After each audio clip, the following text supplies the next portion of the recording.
We live. These new jerseys I be looking at when I was getting my samples done, man. These jerseys trash, bro. Basketball, baseball, all around. Like, what is it? The fit, No, it's not the fit. It's the stitching. Yeah. Like on some if I watch this, it's over with. These shirts, you have to these jerseys, you have to take care of you take care of your t-shirts. I wash cold, air dry. Mm-hmm. You better do that with them jerseys.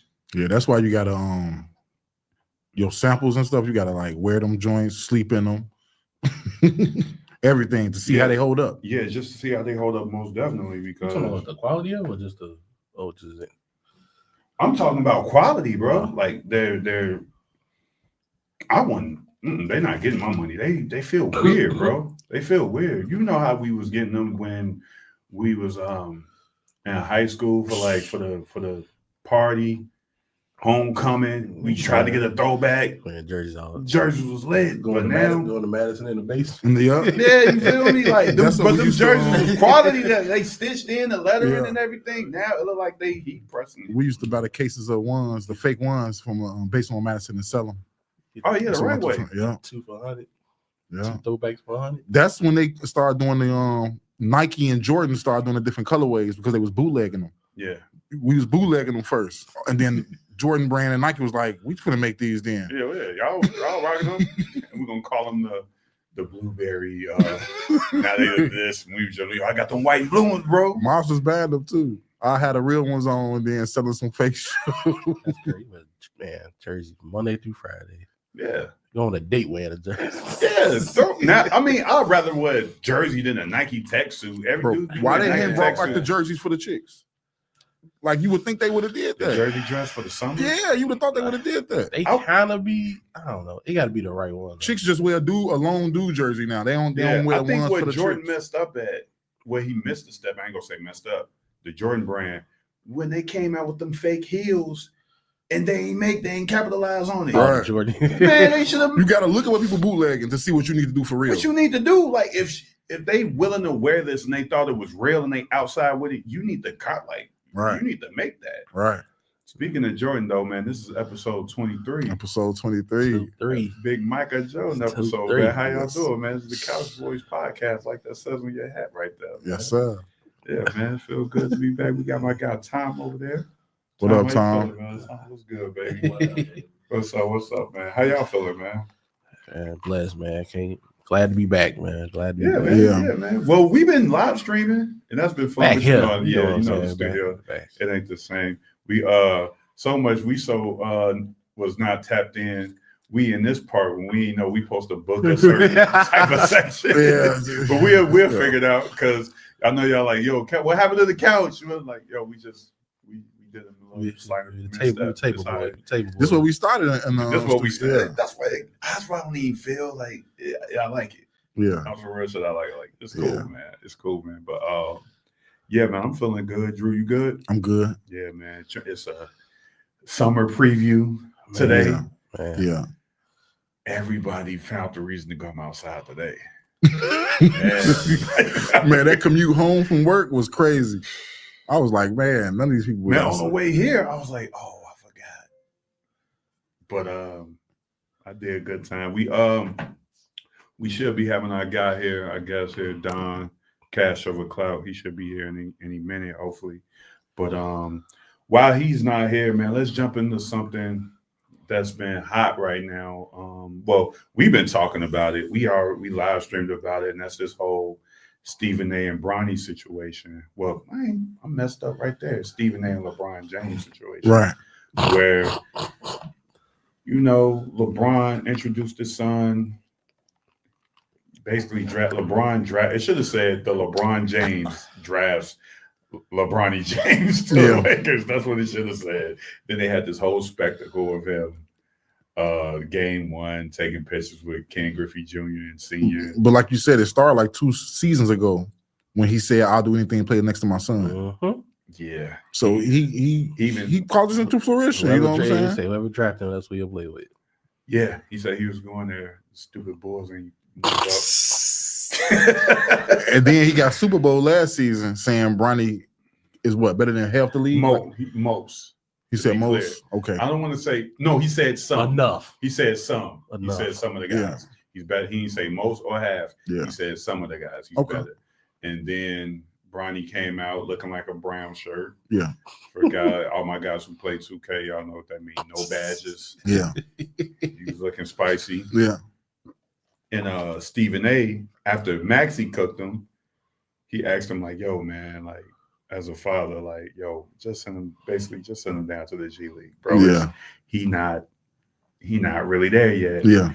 And then Bron, the infamous video comes out where Bron sees him and he stop talking about my son. Leave my son alone. And Stephen A was like, "What?" And he says, and Stevie A got no reason to lie. He said Brian was like, "No, fuck that. Fuck that." I'm trying not to curse in first 15 minutes or something, Yeah, so they don't cancel us. Did I do a good job? I don't think you cursed, did you? Yeah, you good. All right. But anyway, LeBron was like, F that. Stop talking about my son. You know what I'm saying? You can see the energy. Yeah, it was spicy. Was crazy. I thought it was the beginning. That was actually the Third quarter. After the third Yeah, quarter. but I'm talking about when I first saw it. I thought I was like, oh, this is the beginning of the But game. everybody gave contacts who was at that game, like the analysts and stuff, who was at that game, and they said all game, LeBron was like looking at Stephen A. like had this look, and then I guess it just. He was like, all right, I'm about to. I gotta say something. Hey, what's weird is though, like my question is, 6'8", 280, Something like 260. and you had a dude come over there while you talked to him. Yeah, I gotta interrupt real quick. The guest said no answer. Okay. Okay. All right. Down Zolden's way up. But yeah, he had like a bodyguard over there, like an extra guy over there with him.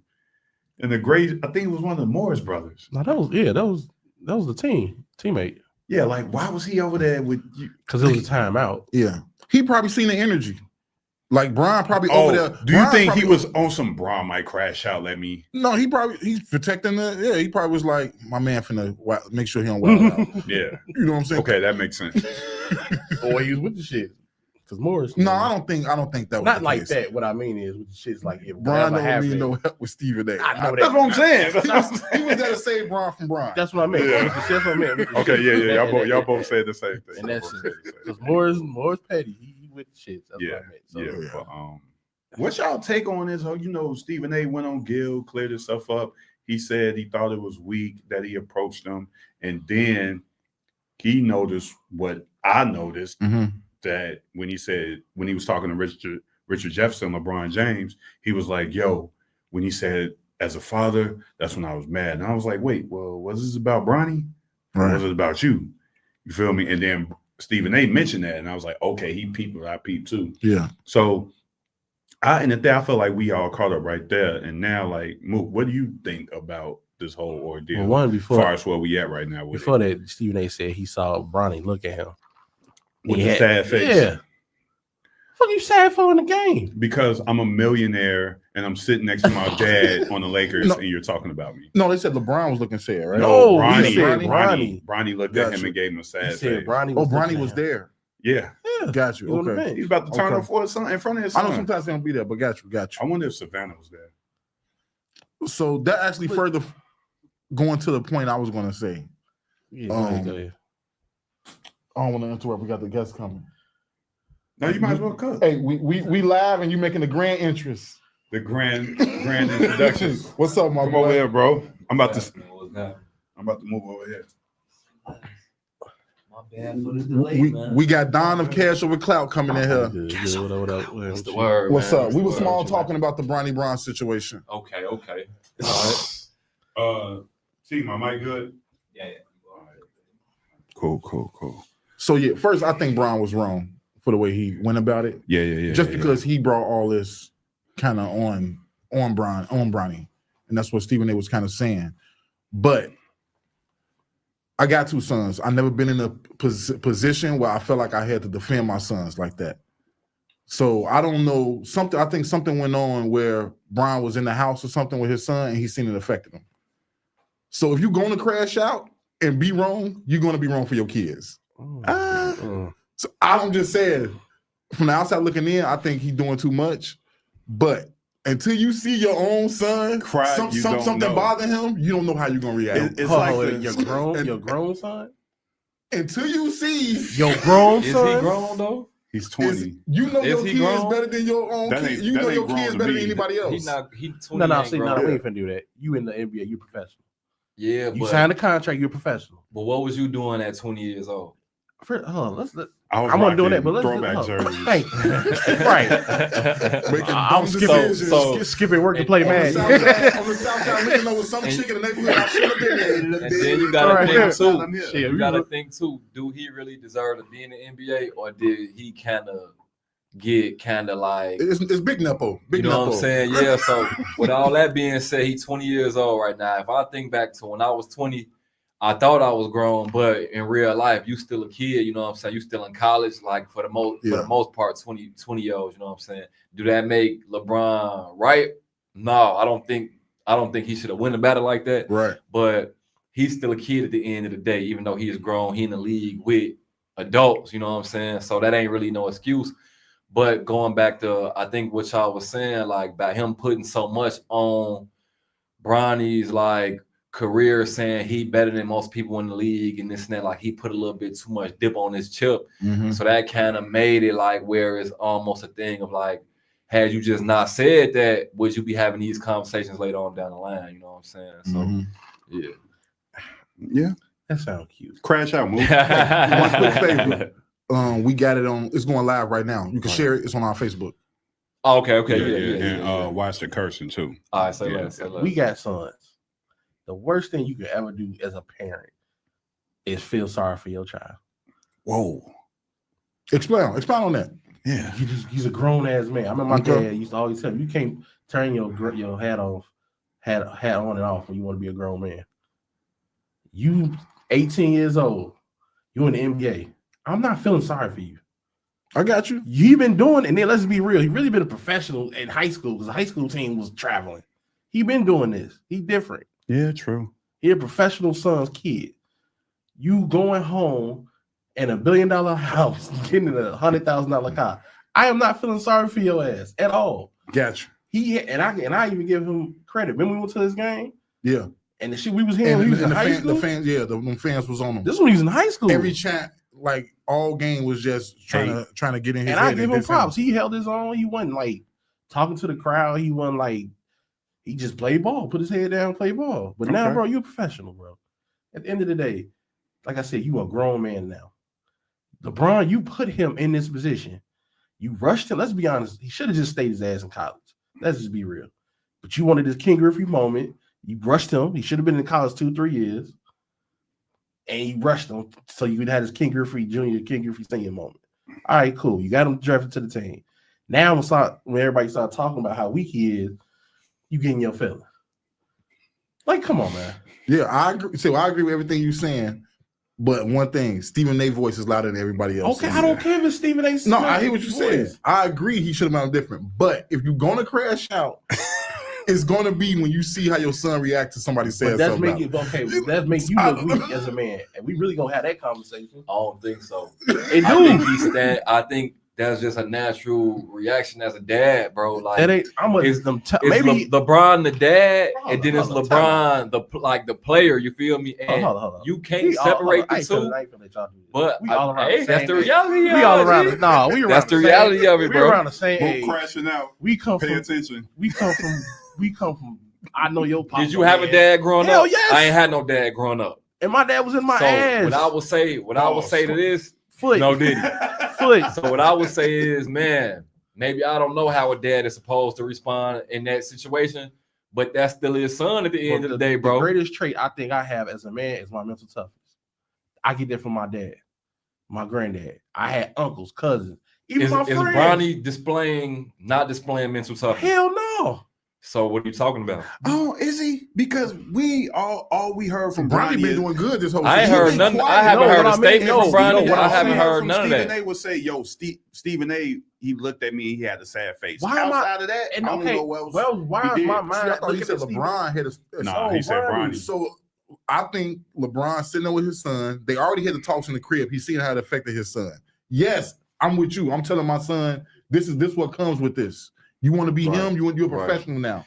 Go out there. And The only way to shut them up is to perform. who's on to court. say that wasn't the conversation that was Even had? my That's mom- how I would put. Bro, That's how I would even put. my How you mom- said. bro, even But my if somebody's mama- going to crash out, Bro, we built it. crash out is being bogus, doing Hey, something wrong. You're man, supposed we to be built doing. it. Yeah. We built Your it. your son is a reason. I think Hey, it even my mama like, I'm a look, crash hey, out, and I know I'm wrong. Because Thank he's you. sitting over there it'd be- looking at Stephen A. saying his son said, and he probably just he's like, I can't take this shit. Yeah, I gotta do something. I gotta go home. I gotta go home. My family. They I'm leaving here with something. thank you. But even if I'm on the bench and I got a sad, my mom would be like, get your shit together. Like, my mom would have been on me. All right. Fuck my dad. Even All my right. mama been Yeah, on me. move crashing out. We 3 Like, curse words Yeah, in. like, come on, man. Like, y'all giving this a grown man professional. Like, no, I ain't He's giving 20 no years excuse. old, bro. I ain't really trying to get Hey, into too hey, much. that's man. a kid, G. That's a kid. You're not a bro. kid. No, see, He a kid. See what y'all He a doing? Y'all, kid take, in y'all, a, he y'all a taking his kid hat off. in a grown man league, bro. Just because and now I don't think he want to be in the league, honestly. And that's my and that's I don't the even think he deeper wanna do conversation. this. It was an interview with Savannah and LeBron, and he's like, Savannah, what you want your son to be? I just want him to be successful. And she said some other stuff. LeBron, what you? Oh, I want him in the NBA. Yeah. So are you I'm not living? gonna condemn Bron for that. Me neither. You rush It's it. too many fathers out here pushing. No, their but I'm kids doing saying, some but you- crazy I'm shit. LeBron. Like, If my son don't make it in the NBA, I'm still LeBron. He Yeah. don't do something else. Right, but I feel like You're gonna do what I want you to do first. I feel like perfect example. Snoop son was an All-American receiver, went to UCLA. But he then we ain't like wanna do football, nothing. He yeah. ain't even like football. he, ain't like, he only played it because his dad. Yeah. I feel like in a little bit, He gonna start twitching and be a streamer. Yeah, I feel like Who, Ronnie? He already a streamer. He a gamer. yeah. He gonna go full His throttle first with check it. was from streaming. But he gonna go full Full throttle with it. Yeah, I can see No that. matter what he do, he gonna be successful because he's LeBron's son. You feel me? And So- I ain't even saying he can't play. I just think LeBron rushed him. That's my opinion. Okay. He rushed him. But Where he at. we could we could chop that up all day, but we got this man Yes, sitting sir. next to me, man. We gotta talk to my guy Cash over Clout. Don, man. How you feeling, man? I'm good, man. I appreciate y'all for having me up here. Man, it's nothing, It's, man. it's been what, like a year in the making. We've been talking. yeah. Y'all bumped into you at Soul. What is that? God Soul Chicago. God Soul, That yeah. was like either last summer, or last fall, or something like Yeah. that. Yeah. So when I bumped into him, we was like, man, let's make it happen. So we here now. So And yeah. I appreciate y'all. No problem. And we was like, we've been live streaming. And we was Right. like, yeah, let's kick it on the live stream. And I was like, my man and his what he been doing. I think he deserved to be like real on deal. the That's Yeah. love. That's yeah. love. So, I appreciate like, that, man. You know, man. So to get into this, man, I got a question for you.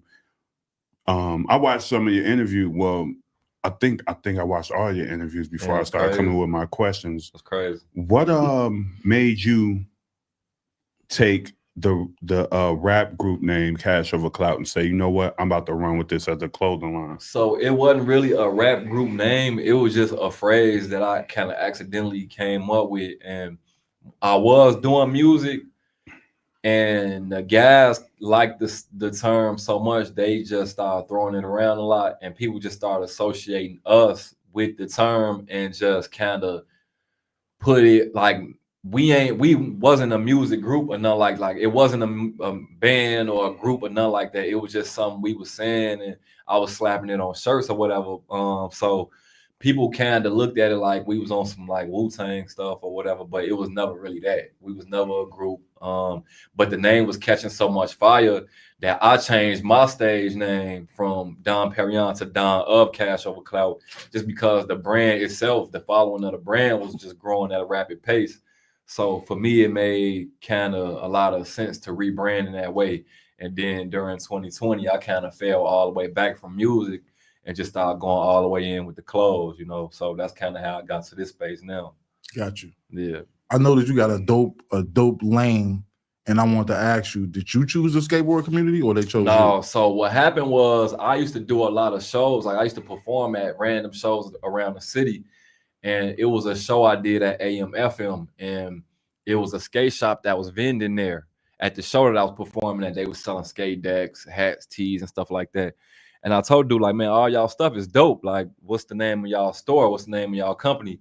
He was like, man, our name is Royal S&A. We got a shop somewhere in the burbs at the time. They wasn't even in the city yet. And dude was like, man, we do a lot of pop-ups. You should do a pop-up one day. So we followed each other, but we never like connected on any shows and nothing like that. So years later down the line, they ended up opening up a shop in Pilsen. So when they opened up, they was like, man, we looking for brands to carry and stuff like that. We think you'll be perfect. So once they started carrying my brand, my stuff was just selling out instantly. You know what I'm saying? And then from there, I just kept doing restocks, kept putting more merchandise into their shop. And then the skate kids would just be skating my stuff, tagging me, making reels and stuff like that. So I'm like, damn, okay, this kind of snowballing into something big. So I'm like, okay, I'm gonna just start catering to the skate crowd. You know what I'm saying? So it's been up ever since then. Gotcha. Dope. Yeah. So was your first like clothing item done before you did that versus for us on IG? Because that was like 2020. No, I don't think I even started making clothes then. Or if I did, I had just learned how to like sew and all that. You know what I'm saying? I don't think I was I don't think Casual for Clout was like a clothing brand at the time. Yeah. I just had like brand like band merch or like show merch. Like I'll do a show. I had some cheap t-shirts, you know what I'm saying? Something like that. And then during the pandemic, once I learned like how to do cutting and sewing, printing and stuff like that, that's when it kind of evolved into like, okay, well, now that I got the skill, I'm just going to apply it, see if somebody want to buy a shirt or something. I started with 12 hoodies. They sold, took that money, reinvested it, and just started the whole process over again. Gotcha. So, yup. But at that time, I was doing music still. I wasn't really into like the fashion aspect of it yet, you know what I'm saying? So, yeah. So that's your first. Which one your first love? The music or the music is the foundation, but I always been getting fly, liking clothes, you know what I'm saying? Always needed shoes, wanting shoes. So I would say like really it started with shoes and clothes, but music always been a thing for me, you know what I'm saying? So I would say if it wasn't for me doing everything I did with the music, my brand probably wouldn't be where it's at right now, just based on like how strong my personal brand image is, you know what I'm saying? So yeah. What side of town you from? I'm from out west. Okay. Big 290 should have caught us, man. I mean, I hear it all day. Well, even then, I was always from the break. L Town. Yeah, so L Town, Latrobe, and Washington. Yeah, we had like a great big house over there. So from now, I done lived all over the city though. South side, north side, southeast. I used to think you was from up north for a minute. Yeah, I lived up north for a long time. But then I got when I got around you enough, and I think you had a video. You was doing a video where you and your guy Rap Freak. Him. Yeah. And I heard you talking. I'm like, oh, he from out west. Yeah, bro. People be thinking I'm from like Mississippi or something. So I be telling them like that's like some West Side shit. You know what I'm saying? So, yeah. Country ghetto. Yeah, basically, right. Speaking of the music. What made you said in 2020 you left it alone? What made you like say, all right, I'm putting this on the back? So you know, outside was closed, so I ain't really doing no shows, ain't really no popping out like that. You know what I'm saying? So I really don't like going live. I don't like being all on the internet. So for me, like a lot of musicians was going that live streaming route, and I don't like live streaming. You know what I'm saying? I don't like being on the internet at all, really, even though I got a big internet presence. I only do it because I got a brand to promote. You know what I'm saying? I remember you made a post one time, had me rolling. You was like, you knew this rap stuff wasn't for you when you was at an interview and they asked you to rap and you said, no. Wow. Yeah, wow. So he'll come left field on the Twitter, anything. You really got to get him on Twitter, bro. He be on Twitter just da. I'm like, yo, this dude crazy. So yeah, because at an interview they asked you to. No, it wasn't an interview. It was a random person on the street. Like, spit something. I'm like, nigga, I'm not doing that, man. Look me up on YouTube, nigga. Like, that's wild anyway, though. Because that's like some 90s type. You gotta think like we not doing that no more, man. I get paid to perform, bro. I'm not. Who is? First of all, who are you, bro? Like, who are you? Just look. You will get a better feel of what I do if you just look me up on YouTube. Go get money through the streams, man. Hip hop purists will be like, oh well, you're not a real artist. Yeah. But for me, man, like, come on, bro, I'm not doing that. Like, you gotta book me to, you know what I'm saying? At this point, bro, nobody who take themselves seriously. I don't care if you Jay-Z, bro. If you tell me this bit, like, Look me up on YouTube, bro. Look me up on YouTube. Yeah, look me up on YouTube. They like you tweaking, bro. Like you will get a real example of what I actually do if you look me up on YouTube. Like all this spit something and this is like, come on, bro. That's the old way of doing things. Nowadays, that's the old way of doing things, man. Come on, man. Nobody cares if you can really rap. They want to know how many followers you got, how many subscribers you got, how cool you look. Do girls like you? Do the kids like you? Look me up on YouTube. You will get a feeling about all of that if you look me up on YouTube. They'll make you a rapper. Yeah, G, like, all right, bro. You don't gotta know how to rap. You can get a songwriter. They'll pick your beats for you. They'll tell you what to do, how to talk, how to dress. You know what I'm saying? All of that, bro. That's good, right? That you ain't trying to get boxed in. Like, come on, bro. No, look, we're not even doing that. That's a waste of my time. Okay, now I rap for you. Right. Now what? What's next? What is we doing here? Yeah, you feel me? Like, yeah, come on, bro. Like, so, like, after doing all your research and stuff on streetwear brands and just seeing what city do you think is the streetwear brand capital in the U.S.? York, not talking man. Japan and New York, bro. Come on now, like. And why you say that just hands down, like you answer that Mecca, quick. New York, the fashion Mecca. New York, the beginning. It's where it all started, bro. It's you got. It's just the truth, bro. Like. Chicago is the second city for a reason. You know what I'm saying? Like New York, a lot of stuff started there just because it's the first city. You feel me? So it's like just the heritage of like just look at certain brands that come from New York. You know what I'm saying? Not even just streetwear. Just look at like clothing brands that come from New York that have been around for 100 years. You know what I'm saying? 50 years and stuff like that. When you think about Chicago. And I'm just comparing New York to Chicago. When you look at a city like Chicago, it was a huge debate about like who's a bigger fashion city, and I don't know why this was a debate. Yeah, it was like Chicago or New York. Me being from Chicago, everybody thought I was gonna say Chicago, but I'm like, no, it's New York. So I'm getting attacked on Twitter about all my fellow Chicagoans. They trying to pull my Chicago card. They telling me I'm trying to see Detroit up there too. Not number one, but a lot of people had DC and Detroit like top 5. I was like, okay. It's nowhere near. DC. No, I was like, okay. Detroit is nowhere. Detroit, they just got it on the New Balance. Detroit got their own style. Yeah. And that's probably Detroit why people got a look, you feel me? And I could appreciate how they dress. I like how people from Detroit dress, but they not. They have a particular look. Like when you see a nigga from Detroit, you know he from Detroit. Like, you know what I'm saying? They have a uniform damn near. You know what I'm saying? The way they wear their jean But jackets in New York, it's like it's a wide array of styles. You know what I'm saying? Some stuff be too wild for me, but it's still like their look, their uniqueness. Like here in Chicago, we have a certain look too, but to me, it don't compare to the big fashion cities. You know, I don't think we a big fashion city. I don't think we a big music city. I think we have a nice hold on our culture and we have our own sound. But when you compare it to other places, it's like we in a bubble. You know what I mean? So being in a bubble, you just doing what you doing in your own little bubble. You know what I'm saying? Like it's clicks. It's big like fish in a fish tank. You know what I'm saying? Versus like the ocean. Like we in a fish tank here in Chicago. You know what I'm saying? Now don't get me wrong, it's whatever's in that tank is highly concentrated and we influential. That don't take away from our influence. But if you overall look at the logistics of getting clothes made in Chicago versus New York. Right. It's no comparison. So how could you can't even get I can't even get a full line of clothing and accessories made in Chicago for the right price. So how could you even compare it to a city like New York? You know what I mean? You just got a sample done in New York. Yeah, because that it's the Mecca. You feel me? Like and if you gonna get it, if you gonna be doing fashion, bro, you gotta tap in with New York. Yeah, like consider moving to New York. You know what I'm saying? I only been to New York once and I liked it, but just with the cost of living, I don't know. I would have to adjust and be able to find a way to maintain out there. You know what I'm saying? Which I ain't saying I can't because I hustle, but I don't got enough contacts out there to just jump into that water like that. You Dog, know I know people that Jay-Z shared on his yearly music playlist.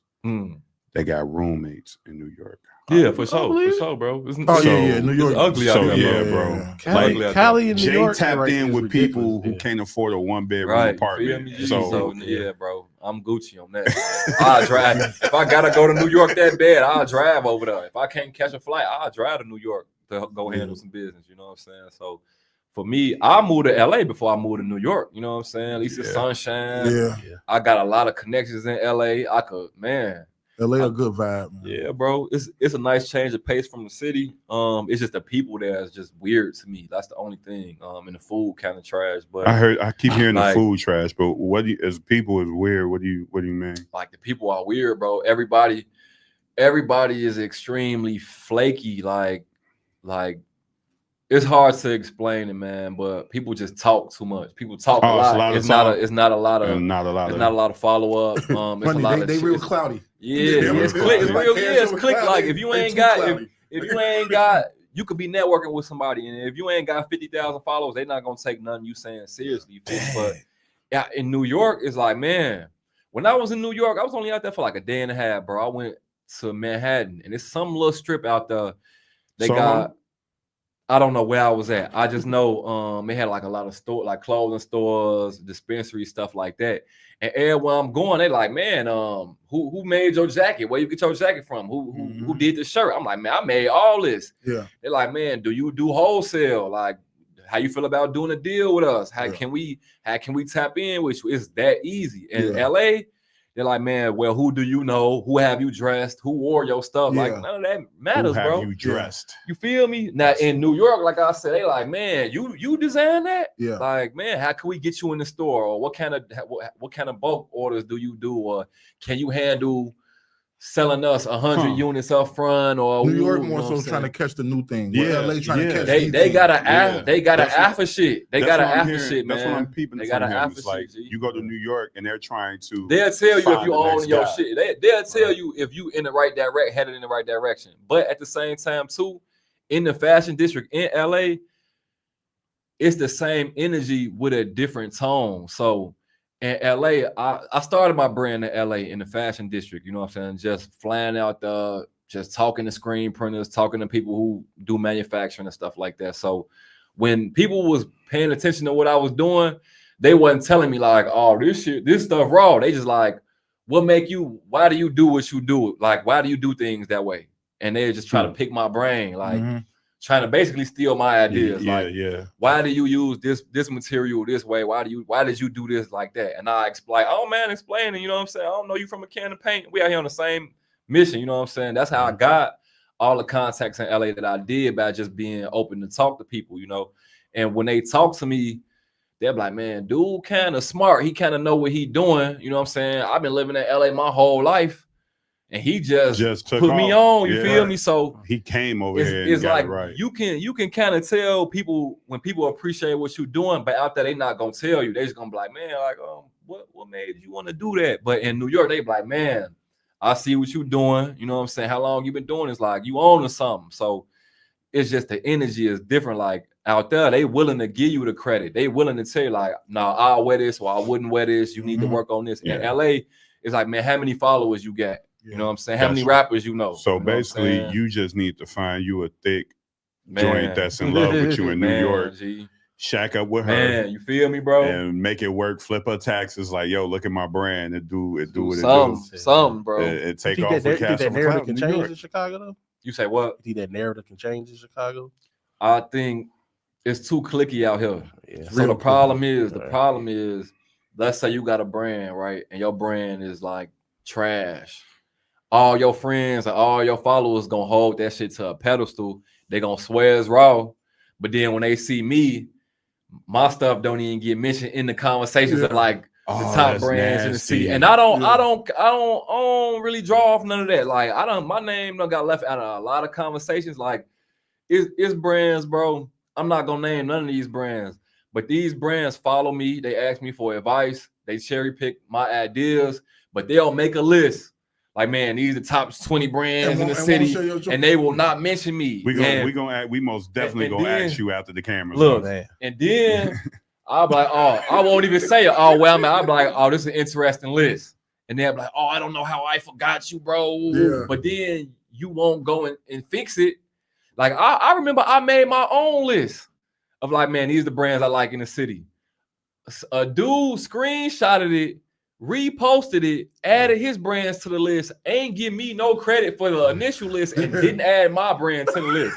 And this a dude, disgusting. and look, this is a dude.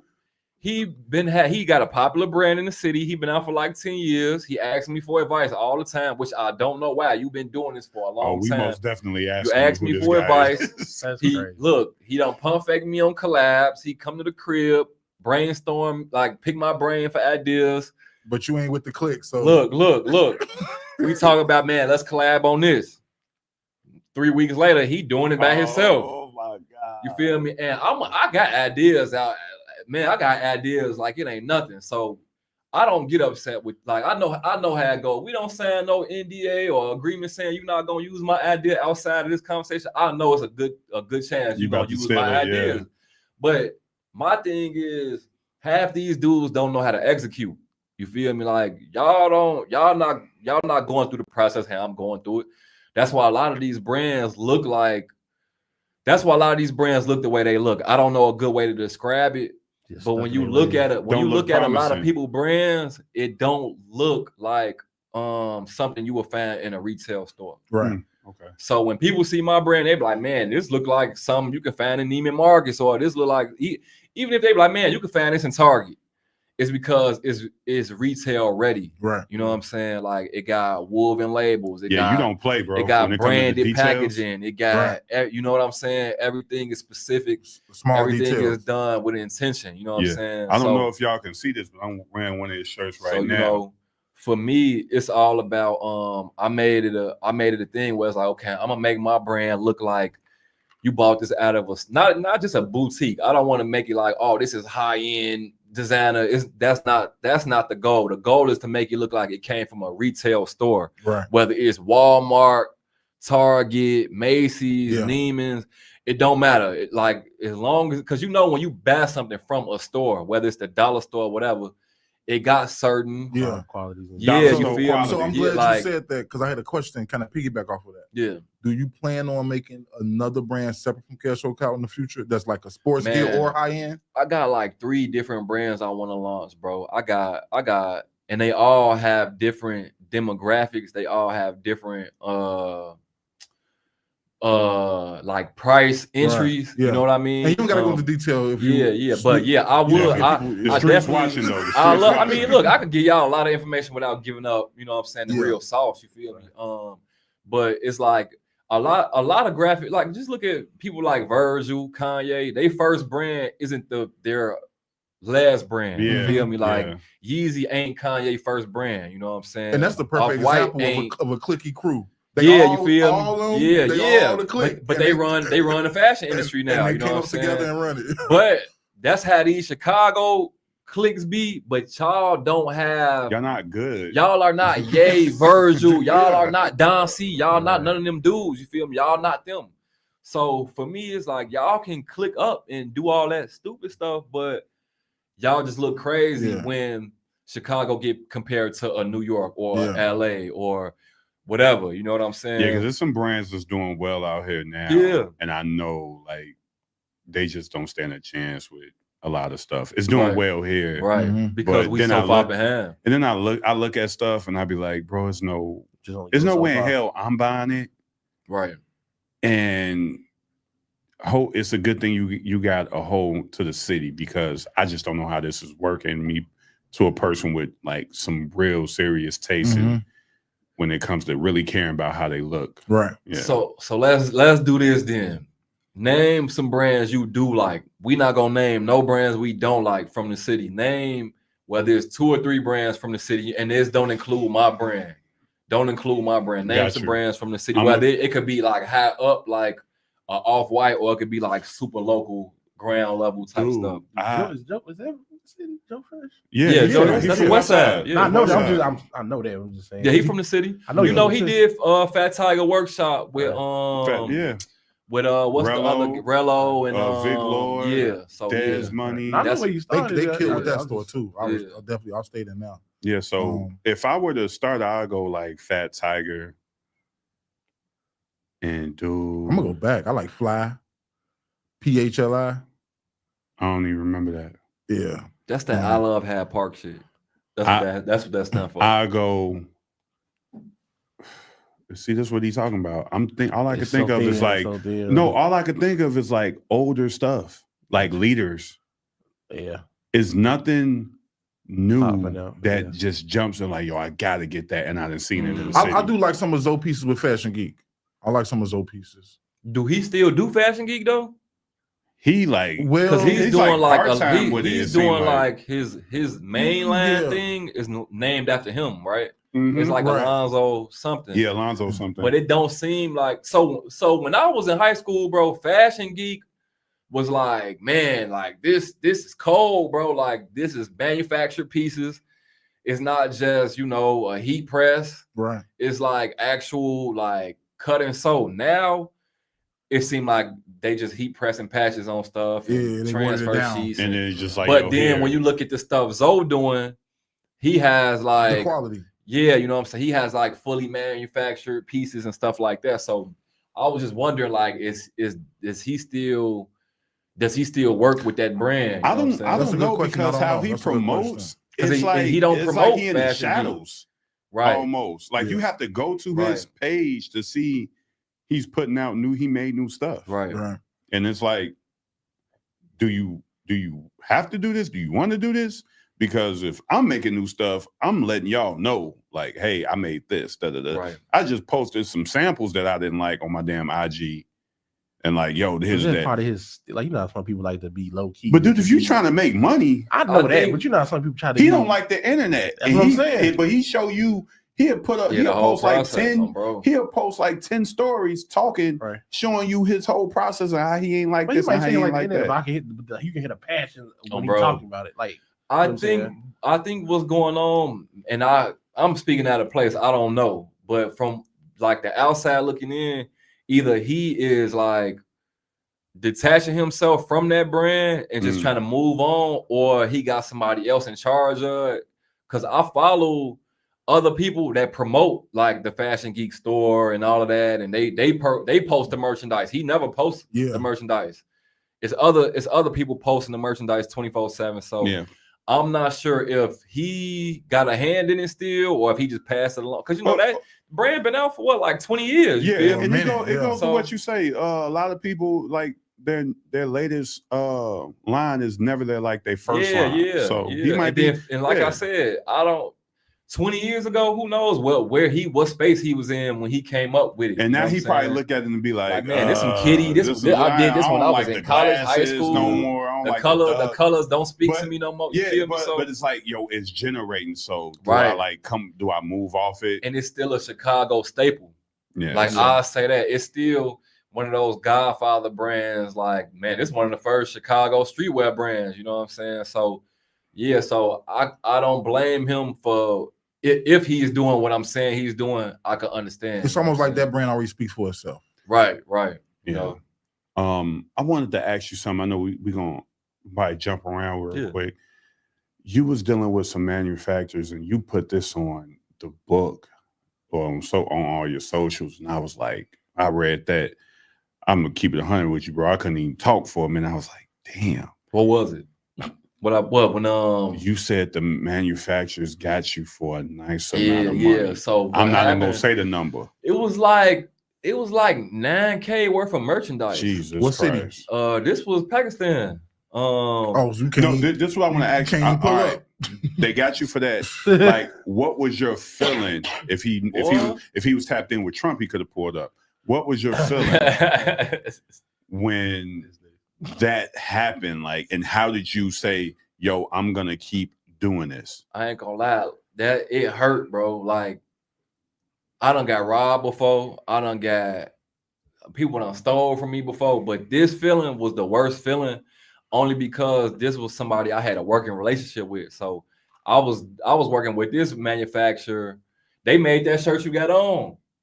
So I was working with them. Get this shirt. I was working with them for like over a year. They did to let you buy some ounces, and then when it came to get a pound, so this what happened. What happened, and to put it in those terms. So let's say you study shopping with somebody, right? And you buy 10 pounds of weed, you feel me? And maybe like 7 of them is what it's supposed to be, but 3 of them ain't right, but you still move it just because you who you are.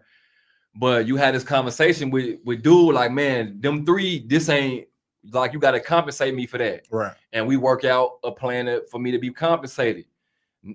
And not only that, I'm still sending you more money because we got to work a relationship. Like, man, the money the product does. So I have no reason to be weary about you making good on this deal. So they were supposed to deliver on a new order plus reimburse me, replace some stuff that got messed up. So I sent them about, like, in total, like $3,000 on top of what they already owed me. That $3,000 worth of merchandise was supposed to come out to like $9,000 in sales. So that I didn't send them $9K. I lost $9K by me not getting the sales, by me not being able to sell the merchandise. So for me, I started like having a panic attack. You know what I'm saying? I ain't gonna lie, like I was out of there. That was my main source of income. You know what I'm saying? So just think like now, like you projected to make like $9,000. You know what I'm saying? From like the next 2 months, and you don't. It just fall through. You don't get it. You know what I'm saying? So now I gotta put everything on halt. I gotta find my next. I gotta find where I can get this stuff made. I gotta try to scrape up some money.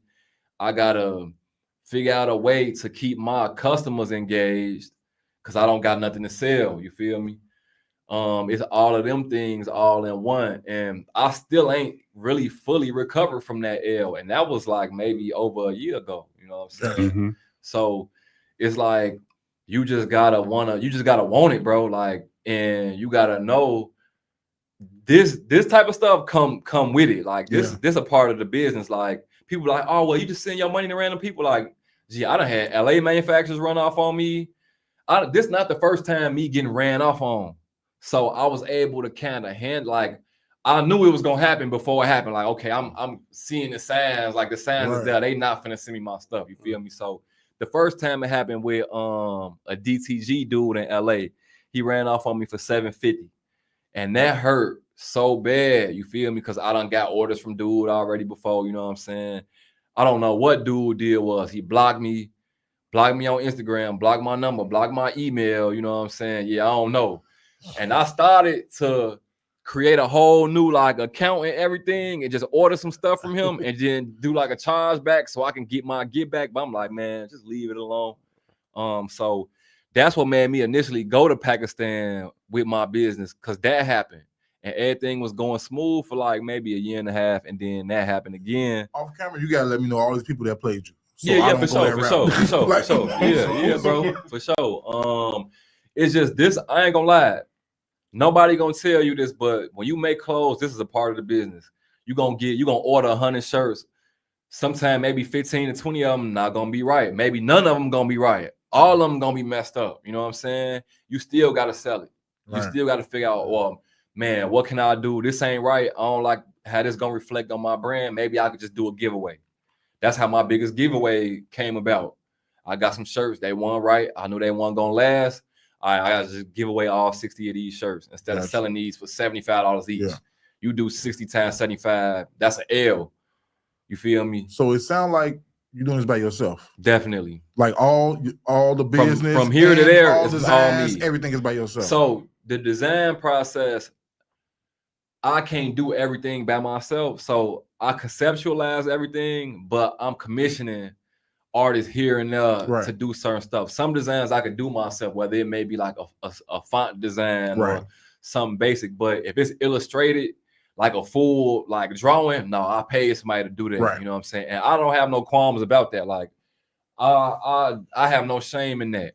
Any brand, if you think Yeezy is designing the Yeezys, you're dumb as hell. He has a whole design team. He has 5 or 6 guys that design. He got a dude that used to design for Payless because he wanted his shoes to be $20. So he hired a designer from Payless to try to come in. He designed a few shoes for Yeezy. They didn't end up being $20, of course. It was like $750 shoe. he designed a couple shoes for Yeezy, but basically with the design process, whatever I can't do, I will hire somebody to do it. Or if I like their style and I want to do a collection based on their style, I won't steal their style. I will just pay them. Like, man, look, I need this. I want your look.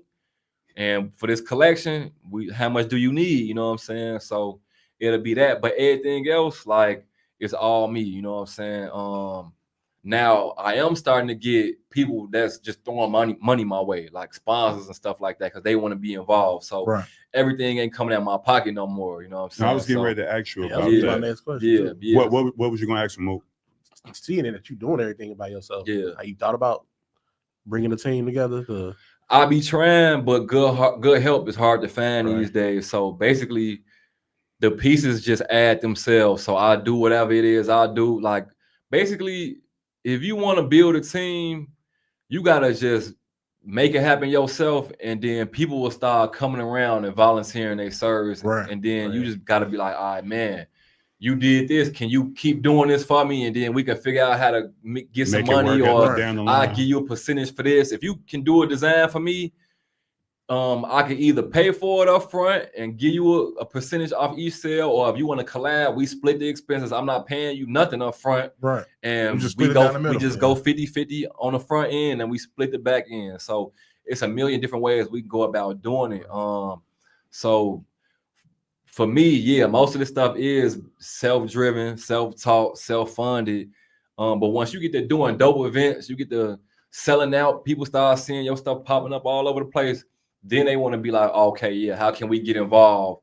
Either for some credit, or they want some clout too, you know what I'm saying? Or they just want to genuinely help because they want to be involved, you know what I'm saying? So right now I'm at that point where it's like, I done did enough where I can pitch the stuff I done did in the past to certain partners or certain sponsors, and they'll be like, oh, well, this is cool. We'll pay for 100 tacos for your next event, or we'll pay for 120 drinks for your next event, or we'll pay for you to give away 60 shirts for your next event. Just put our logo on there.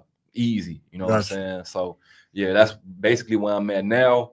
And I'm trying to make every drop be event driven. So right now I'm just dropping stuff at random. I really want to do an event, and if you miss the event, you can't get the merch. More exclusive. You know what I'm saying? So, and that's a way of like bringing brand awareness while also providing safe spaces. We doing giveaways. We making an impact. And my biggest thing is like making an impact. Like selling stuff is cool. Most brands just selling you stuff. They not doing nothing outside of selling you stuff. They not making no impact on the kids. They not impacting the community. You don't even know. You can't even talk to these people. You can't even. You can't even have a conversation. I've been to a nice amount of his events. He's right there. Like he like, yo, can't what's shake up? these people's I hands. was about to say that's the best way. You go somewhere I can talk to you, shake your like it's been people that want to collab with me on events, and then it never happens because they want the customers to pay for everything. They want pay entry, pay for the food, pay for the merch. And I tell them like, bro, I don't charge for nothing at these events. You know what I'm saying? And they be like, well, how do we make money? Like, nigga, figure it out, bro. Like, you figure it out. You know what I'm saying? Like, I'm not supposed to, you know what I'm saying? Like, tomorrow. Like, if you really, I sell $80 shirts, bro. That's how I make my money. Now, you know what I'm saying? I can't sell $80 that's outrageous, bro. A t-shirt for $80, bro. That's not normal. You feel me? And I know that, but my stuff worth $80. It's worth more than $80. So on the flip side of that, you gotta get the people something for free. You got to get a community something to hold you up instead of just taking their money all the time. Yeah, the stuff I'm selling them is nice, but at the end of the day, bro, you got to be making an impact. And that's what resonates more than anything. If you got a brand, I don't care what you're selling. It's really about making the people remember you, making the people get behind you, making the people hold you up to a certain pedestal. You know what I'm saying? Because if I'm just out here selling shirts, they're gonna be like, dude got nice shirts. He got. I think that's why a lot of stuff that we grew up wearing. Well, we got Jordans on. I think that's the shoe game and stuff. Like you losing your connection. Right. When you go buy a shoe, I remember standing in line, get the shoe, you be happy as hell. Like I don't think you get that feeling no more. There's no novelty to. There's no novelty or no kind of. It's like you said, you don't really be excited to give your money to these companies no more. At least No, I be don't. feeling like a Right. sucker now. I don't be thirsty to get on Sneakers app and do this and the Yeah. Nike app, and I No. don't stand in line for shoes. I don't even buy shoes no more.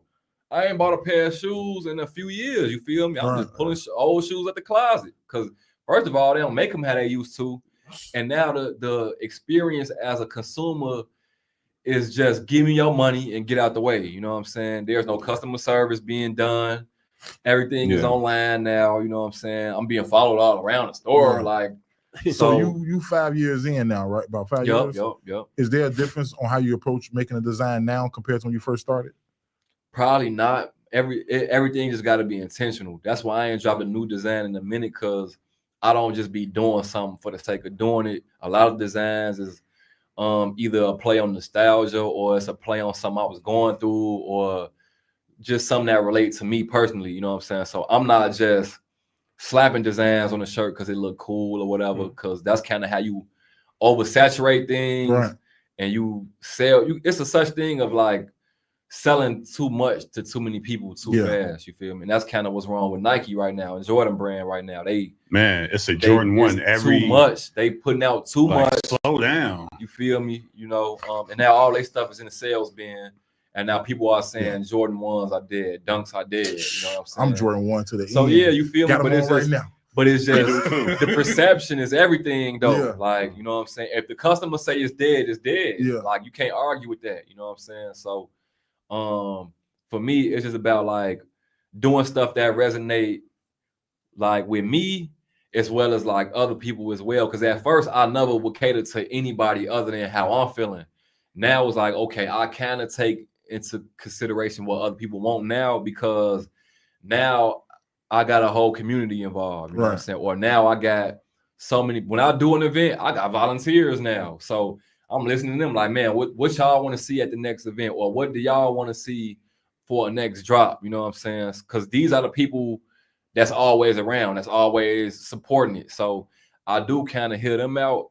And if they be like, man, we want to see some socks, or we want to see more graphic tees, or we need more hoodies, I'll do it. You know what I'm saying? Before I was like, man, I don't care what they want. They gonna want what I got. And I still carry myself like that to an extent. I would never, if you got a brand, I'll say this for sure, like never do what people are asking you to do. Because every time somebody was like, man, you should drop this, and I did it, they ain't bad. They never bought it. You know what I'm saying? And there's a lot of people who never done it telling people tell it exactly with everything, exactly, with music, fashion, all of that. I was like, I get it. You would like for me to do something, but you pushing it so hard, like you were successful at this or something. Right. Hey, but speaking of you doing events at places and stuff, you actually had your own store at the time. Yeah. And what I wanted to ask you was, how was that, and what made you say, all right, I'm not gonna do the store anymore? So the store was a good learning experience, but it was a bad experience for my brand personally, because in order for me to make money out of that store, I had to sell everything under the sun, not just my brand. So I'm in there selling vintage, I'm selling video games, I'm selling designer clothes, I'm selling other local brands, I'm selling you ain't candy, even selling your own stuff. I'm selling. Now, don't get me wrong, the Cash Over Clout stuff is selling, but I'm also selling Nintendo games and just the most random stuff you could think of. So, which that's cool, money flowing in, but think about how much attention I'm taking away from my brand, so I could go and fulfill an online order for some old Game Boy games, and then somebody bought an old Burberry button up, and somebody trying to buy some candy from the candy shop part, and now I'm not really focusing on designing. I'm not focusing on events. I'm not focusing on, what I need to focus on for the Cash Over Clout brand, when that's really the driving force behind everything. Like, I only got the store for the brand, you feel me? But the store is taken away from the brand. So it's like, all right, I need to just walk away from this, even though the money was there. But big picture wise, do you just want to be a shop owner, or do you want to be a fashion designer? And it wasn't in my cards to be no shop owner. You feel me? I only got that shop because my partners at the time approached me with the idea, like, man, how you feel about like We going 2-3 ways on this storefront. You can operate how you want to. We gonna do what we want to do, and then you go from there. I'm like, man, all right, sound like a good idea, you know, but it was more work than I thought it would be. So I got to a point where it's like, all right, man, this is just too much work, and it's taken away from my first main business. You know what I'm saying? Yeah. But the money was there. I was never in a loss. Like I was never really like, okay, how can I make money today? I'll come into the shop. I'll be like, man, if I take this inventory, put it on Facebook Marketplace, I can make 200 from this. I can make 100 from the candy store. Sell 3 of my own shirts. You know what I'm saying? That's a quick 225. So y'all make like $500-$600 a day, but it's like I'm scrambling around trying to wear too many different hats. You know what I'm saying? And I already do that with Cash Over Clout. I'm already the creative director. I'm doing fulfillment. I'm doing content. I'm designing it. I'm making sure I'm doing manufacturing oversight. So I'm already doing 10 different jobs within my brand. Now imagine the 30 different jobs that come with running the shop. Right. I gotta open, I gotta close, I gotta sweep, I gotta mop, I gotta, you know what I'm saying, check the cameras and make sure, count the money, check the inventory, bring in new inventory every day, buy new inventory. Like that was too much. You know what I'm noticed saying? You also said all your pieces tell a story. Most of them do, yeah. Correct me if you already did this, but do you plan on like getting back into the music just to tell the stories? So like for little creative pieces I still to promote do record, and I record a lot actually, and I don't really be recording music that coincide with the stuff I'm doing with my brand, but I do want to get back to dropping music though, because it's a way to leverage my value just as like me as a brand, my personal brand, because like it's a lot of, you got just think about like rappers who have popular merch. You feel me? Think about like your Griseldas, your Playboy Cardi, like look at Desto Dub. He has his clothing brand has surpassed his music career. Nobody knows his music, you know what I'm saying? They know the Clout brand though, you know what I'm saying? Yeah. So while that's the case, he still puts out music. He'll drop a music video, all his merch in the video, you know what I'm saying? Or he'll collab with a rapper, Young Thug or somebody. Now Young Thug and head to toe cough syrup gear, you know what I'm saying? So it's just another lane to leverage the brand, you know what I'm saying? Music go hand in hand with fashion. Me doing the music is an easy way for me to be seen. But I had to step away from the music to make my foundation with the fashion stronger. You know what I'm saying? There's a lot of work being a rapper. Yeah, it's too much work. So now that I don't care about it, look like you hustling backwards. It is. Man, I didn't make a dime. That's what I was music, just saying. Bro. If you just did, I didn't make like a dime. 50 make music for his movies. Right. He don't even really make new music for you know what I'm saying. But that's because his personal brand was so strong. Whatever he do, he is gonna sell now. Yeah. The music, his best music is behind him now. I don't know if my best music is behind me, but I'm not passionate about it. So more than likely it is. You feel me? I'm not passionate about music like recording and putting out music. Yeah. I'm not passionate about that no more. Yeah. It don't do nothing for me at the end of the day no more. You know what I'm saying? That's why when shorties tell me they want to rap, I say, okay, are you ready to get on stage and rap in front of people? Are you ready to remember your rap? Or do you just want to play it in the car and people think you could dope? Because that's not enough. Right. Because if you want to do that, that's cool. But don't be telling other people, because now you're doing a feature with somebody and they call you because they got a show and they want you to perform. And you don't want to do it. You can't, or you suck at performing. It made me think about when you heard me rap, you was like, you got mad at me. He was like, bro, you in here doing like 360s in the layup line. I'm like, bro, nobody want to be no damn rapper no more, man. Hey, but look, this is all right. How we on you time? Said, just so we can know how we on time. T Money, how we? Okay. So look, this is what I'm gonna ask you. You mentioned the store and how you were making money, $500 to $600. Right. The brand is named Cash Over Clout. Right. So you also said like, yo, your first brand ain't gonna be your last brand. Maybe. Maybe Maybe, not, I right? don't know. Yeah. So I'm asking that to say, I mentioned all that to say, like, when you say this name Cash Over Clout, do you still look at it as that way? Do you still vision it as like it's the money over the clout? Now seeing that you see I'm how gonna always important, be that. but It's you gonna- see, but yeah. you see how important connections are. You see how important that even if you're making money in a store, but your brand is getting murky in the waters. Yeah, because you gotta think like with a shop like that, I could always open that back up. I could always resell Yeah. stuff. I could always most of that stuff in there was just clothes, shoes, games from in my Yeah. closet, bro. So, Garage. question for you then: You know what I'm saying? you think that same scenario would work if you had a team? Yeah, for Oh sure. hell yeah! it would I, work I, for 'em. I supposedly had a team, but we wasn't on the same page. You feel me? No, you And- need people that's all cash over Right, clout. right. Yeah. Like So- not doing other right, stuff. right. Even So- if yeah. they So, sit down at the all right, table so and here's get the your idea thing. out. What a lot of people don't know, before I had Clout Room Chicago, Mm-hmm. I had a partnership with Royal S&A. When they had a skate shop in Pilsen. Yeah, you opened it up with that. Yeah. The only black on, right? No, it's Pilsen, right? Pilsen, Pilsen? it's black owned. It's black owned, but I don't think that was like the only black owned skate shop on the south side. It might have been. I don't know. But they was having an issue with a lack of inventory.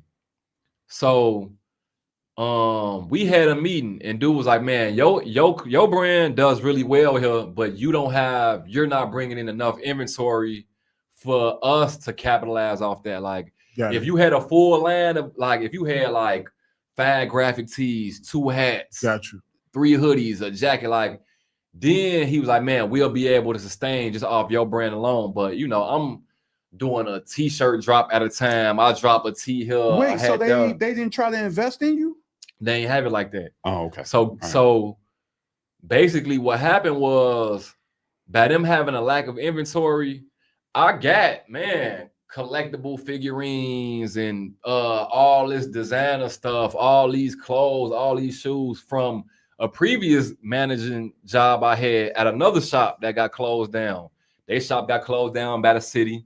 I'm sitting on all their inventory. I work at a deal with Royal S&A. I'm gonna bring all this inventory from the old shop. And I'm gonna bring it into y'all shop. I'm gonna curate this space, and it ain't gonna be nothing but like, man, like designer clothes. We got like cars, figurines. We got just all kind of limited edition stuff that you would see at like Boneyard and stuff Right. like that. Got it. So think of a skate shop, your traditional skate shop with a boneyard inside of it. I don't know Yeah. if y'all ever been to No, boneyard. yeah, I've been before. there. I've been there. It's But cool. think about it like that. Like you got your skate deck, skateboard, skate shoes, all of that stuff. But then in this little corner right here, you got like $1,000 Nikes and like all this exclusive, like, you know what I'm saying, Gucci, Louis Vuitton, and all this streetwear stuff. And then you got my brand too. So from there, they store started going up and up and up. You know what I'm saying? They getting new customers every day. We getting walk-ins. We making hella money. The last 2 weeks before we got shut down, I made so much money in there. You know what I'm saying? The right way. But we lost our lease, not knowing that we weren't supposed to be in there when we was in there. So we lost our lease. That got shut down. A couple months later, that's when I opened up Clout Room Chicago. You know what I'm saying? Right. And I thought I would be able to bring Bro in from Royal S&A and kind of help me manage it, but he had obligations where he wasn't allowed to work with me. You know what I'm saying? So for me, it was just too much work, man. And it was never my dream or goal to run a shop like that, bro. Like, Got you. that is his own beast within itself. Yeah. Now, once I get to the point where I got a full line of merchandise, like I said, I got merchandise laying around all over the place, then I can fill a store up. But I'll do a drop, it sell out instantly, you feel me? And if it ain't selling out, I'm giving it away. You Right. feel me? So for me, I don't have enough inventory to fill no shop up. You know what I'm saying? So I'm doing good online. I'm doing good doing pop-ups. I'm doing good with temporary, what they call it, temporary, you know, like being in little places for a couple months and they feel like they want to move on, then like temporary residencies, you know what I'm Gotcha, saying? yeah, okay. So yeah, like in 2023, my brand was in 5 stores across the city. You know what I'm saying? Big name stores. You know, so once I got my own shop, I pulled everything out of those stores. Oh, So, okay. That answer, just I to was just going to focus- ask you. Just to focus all the traffic to my store. Gotcha. So now The I'm right finna way. get back to putting my stuff in other shops. Because I was going to ask you, did they start? Why you not in there? They start hating on you because you start doing too good. Multiple reasons. Like everybody ain't standing on business like how they supposed to. Some shops the money was there, but then some shops they'll be like, man, we sold your stuff, but the money we gotta give you. Like, bro, ugly. what you mean? That's Like, ugly. you're Some only entitled to bullshit. 15% of Right. the money I'm bringing in here. Right. Where's the rest of the money? You feel Right. me? And y'all will be surprised the stores that I've had these issues with. You know what I'm saying? I don't think I would. These are some of the biggest. So it is hate. It is hate. I don't think it's hate. I It's think dislike. it's poor. Strongly I think it's poor money management. Yeah. And it's like Agreed. it's greed, and it's like people be looking at you like you a goofy. He's like, this I'm gonna goofy, try he- him I'm and making see if it. he gonna Yeah, stand you on feel it me? and see if he gonna follow And see through me, with his seriousness. you don't want to put, you don't want me to do that though, because I'm gonna make it weird, bro. Yeah. I'm gonna pop up at your car. I'm gonna be waiting by your car at the parking lot when you leave your place of business. So I'm like, oh, what's up, bro? What's Right. up with you, G? I ain't even gonna mention the money. And Right. I had to look. I had to do that with this dude. Everybody know this guy. Everybody know we his gotta stove. chop it up with this guy. Everybody know his stove. Everybody know this brand. This brand is a staple in the city. My brand's selling out. Dude term is every other Monday. I'm gonna pay you out. We're gonna keep 15%. Okay, I'm gonna raise my price by 15% and Yeah, put it you know, in there. Bam. yeah. Boom. Selling out like hotcakes. Go to get my payout. Oh man, we can't do it today. The bank is a little all right, look, bro. I'm gonna come back in a couple days, G. I'm gonna need my bread though. Right. Couple days go by, money ain't there. Come back next payout, bro. All right, say less. Come back. Mug sent me a partial payment of my money. You feel me? A little bit of my money. Think Hey you'll man, be hey, okay this with short. This short, bro. I don't know what y'all got going on, but this is how much you owe me. You Baseball feel bat. me? So I just started popping up to the place of business. Oh, how you doing today? Are you up here to check up? No, I'm just up here hanging out right now. We Right. finna hang out today. I'm finna see how many customers you got coming through, who's spending cash, how much money you got in your pocket, and I'm gonna make you uncomfortable in here. Now, if we already had the conversation about you on me, I'm not finna keep talking to you about this, Yeah. bro. Right. You know what's up. You know I'm what finna it pop is. up. So that question, so y'all ain't, I mean, sound like, is it contract y'all or this is Bro, this is No, that's contracts. straightforward. These Every are- other No, I know that, know that. These You know what are I'm saying? Every terms. other Monday, Every I'm getting turn, every my cut. shop. Listen, man, it was 5 stores that in 2023 I had my stuff in 5 different stores, So bro. you saying contracts with, or it's just Some is a contract, Right. some is a verbal agreement Gotcha. that you can stand on. Yeah. A verbal agreement good, right, is just just as as good as a You got piece of 20 paper. pieces of my pieces. I'm getting Man. 85%. You get 15%. It's, It's like- it's that Right. simple. Right. It's that simple. and they playing games. That's it. Yeah. So this one store in particular, bro, Yeah, they I know. always find this late. out. Y'all always You know, late, bro. I know. Now you got stores that's struggling. The money always on time. They struggling to keep their doors open though, but they paying me on time though. I'm doing everything I can to make sure they make some money. I'm designing merch exclusively for this shop just so we can get some traffic to come through the doors. You Mhm. feel me? Talk Shout out heavy. to Royal S&A. They Talk always pay me on time. Right. But they had a lot of struggles with their business though, because it's one guy. Shout out to Chemo, you know what I'm saying? He had people that help him, but as far as financial responsibilities and all of that, closing and opening, it's all him. But he would pay me on time every single time. You feel me? A couple other shops that don't exist no more. You feel me? Shout out to Fullerton Avenue Street Market. They That still was open. dope. They was, Fullerton I like that. Avenue, I like that. them my boys. I will continue to do business with them in the future. They do good business, you know what I'm saying? And I like the layout of their store. It's real nice. It's It's real dope. nice They got a and dope store. What's- They do. Fullerton Remember, Avenue Street I Market. sent you here to get this. Oh, yeah, okay, yeah. Yeah, that's a nice. That's a nice I hate shop. to say the elephant in the room. Is it? I don't want. Say it. No, it's black. It's black people. Come on, bro. Yeah. I was going. Hey, Tom, I didn't want to say. I didn't want to say Hey, Ian. T-Money. Hey, look, I'm gonna just say this. I'm gonna say this. T-Money, relax. Well, you know, me being a black guy, Over there getting I on do shit. business with black But people. we You know know what I'm Chicago. saying? If you ain't with the clique, Mars gonna try to treat you like a goofy Right. when it come to money. Yeah. So Slow look, it down the right. line. That's Hey, what I look, did. You hey, can right. benefit them, All right, they still look. gonna try to And that was about treat you that was like my a thing, bro. man. At the end of the Because day, the bro. nigga cold and they playing them. That Right. shit so At Yeah. the end trash, of the bro. day, G, I don't have no feeling about speaking on these people, bro. Yeah.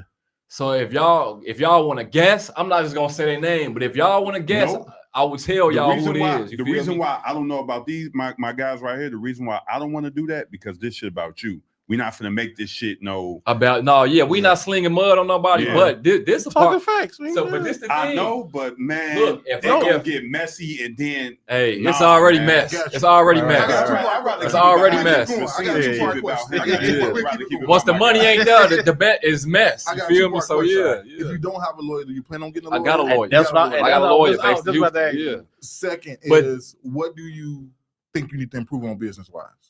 Shoot, man, from the top to the bottom, everything. I need to improve on how I'm shipping my stuff. I need to improve on my social media. I need to improve on how I'm presenting things. I need to improve on everything, bro. There's That nothing sounds like just a strong. Getting back to a strong team because you Yeah, got bro, all the ideas, yeah, but you just yeah. only Yeah.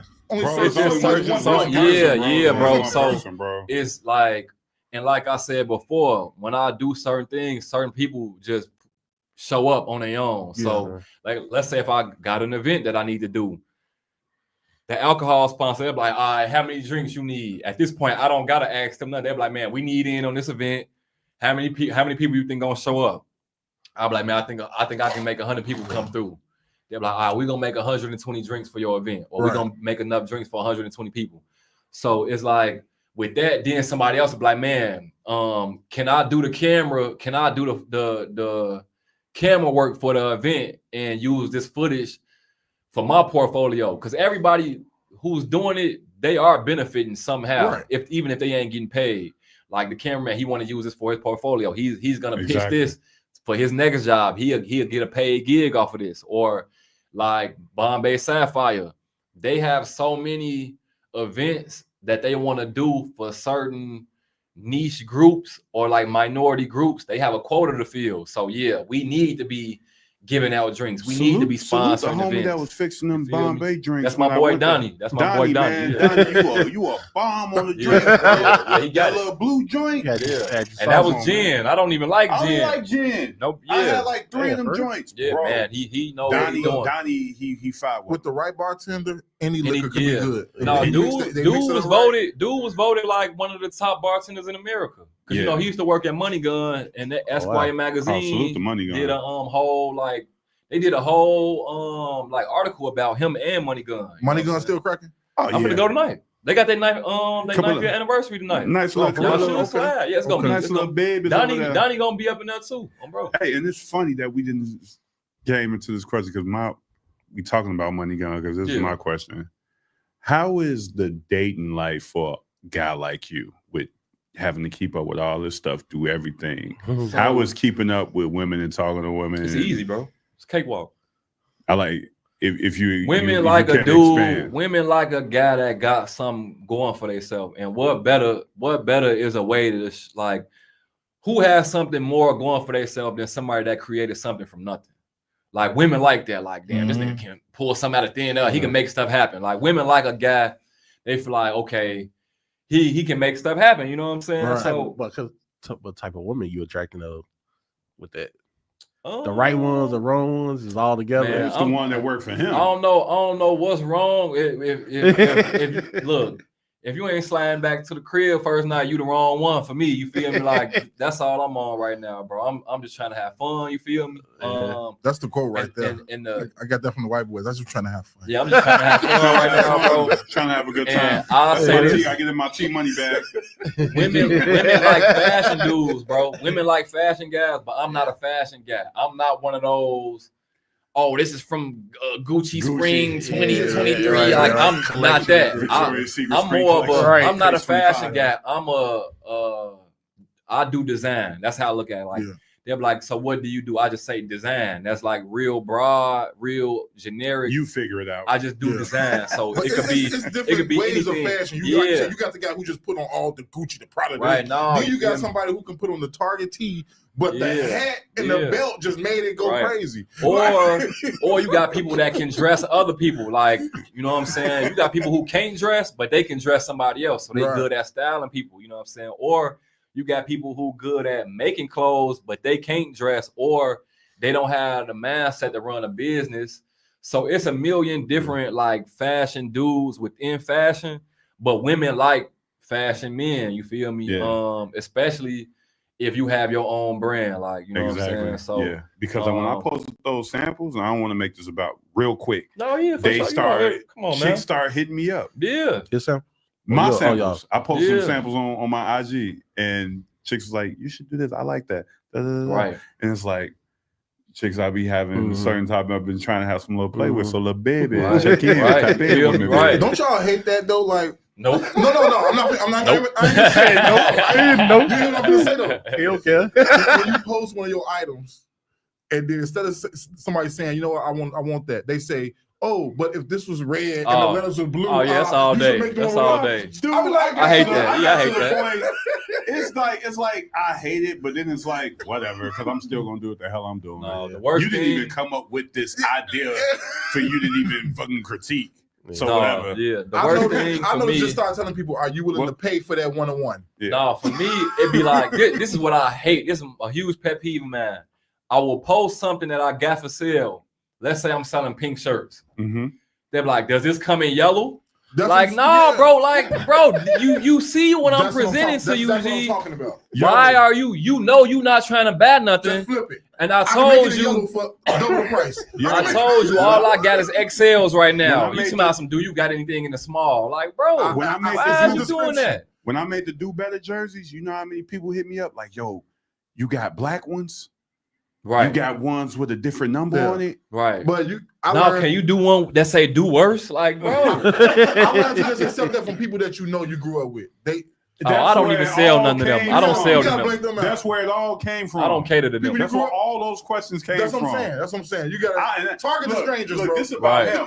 I put him on blast. Wes, you asked for a goddamn black jersey when I had all these damn Hey, look. White Sox jerseys. I ain't gonna lie, no. I only asked for a bigger size. Shout out to That's all I West. Shout out asked. to West though. He'll pay. He'll pay for the The one-on-one. right way. He'll pay for the one-on-one. Yeah, but I was like, Wes, I just took a photo shoot these damn jerseys. Talking about the black one. So I want to ask you, because I was thinking about launching my merch. I don't have a clothing brand. I got a merch brand based Right. off music production, Right. and I was thinking about launching it back. How's the consultations been going? Because you was somebody It's I would hit up and 50-50. pay for this consultation. So it's 50-50. So some people will tell me to send them an invoice for a consultation and never pay that shit. Yeah. You feel me? Yeah, But then some people will pay whatever. Like if I tell them it's $450 for a 2-hour consultation, they'll send the money immediately. You Mhm. feel me? And we'll be on the phone. I'll talk to them for 3-4 days straight. Like, Mhm. man, shoot, the money came instantly.